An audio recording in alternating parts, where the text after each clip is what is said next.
Le fort était un fort militaire, isolé de Issy-les-Moulineaux. Et ce qui nous a semblé important, cela a été de créer les conditions pour que le fort puisse être ouvert à la ville.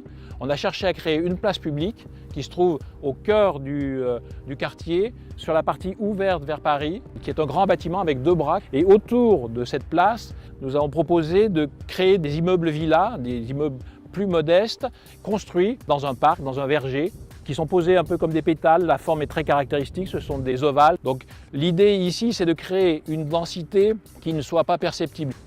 Alors faire un écoquartier, c'est aussi faire un quartier économe en énergie. Donc tous les bâtiments ont une enveloppe qui isole les bâtiments par l'extérieur, qui permet d'optimiser et de rendre beaucoup plus performants dans leur déperdition d'énergie. Le deuxième élément, tous les chauffages du bâtiment sont faits par le sol à basse température avec une énergie qui est captée dans le sol par la géothermie. Écoquartier, c'est également aussi la mise en place d'un système, par exemple pneumatique, pour collecter l'ensemble des ordures ménagères, où il y a des points de collecte qui sont au bas des immeubles et l'ensemble des déchets sont aspirés à l'extérieur de l'écoquartier. C'est aussi un écoquartier numérique.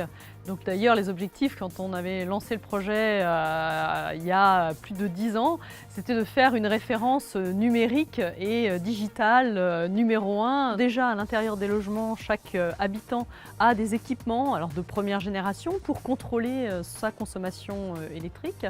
D'autre part, les résidences sont connectées au smart grid d'Issy-les-Moulineaux qui s'appelle ICYGrid, sur lequel sont connectés à la fois des équipements tertiaires, dont des bâtiments de bureaux de Val-de-Seine, mais également la gare du RER, aussi les lampadaires de la ville, afin de contrôler mieux les consommations et de lisser les pics de consommation entre les différents usagers. Autre sujet du numérique, c'est la connexion qui a été faite notamment à tout ce qu'a mis en place la mairie autour de SoMobility, qui finalement recense l'ensemble des moyens de transport qui sont à votre disposition. Vous pourrez ainsi très rapidement savoir quel est le prochain moyen de transport en commun que vous allez pouvoir utiliser à partir du fort d'Issy.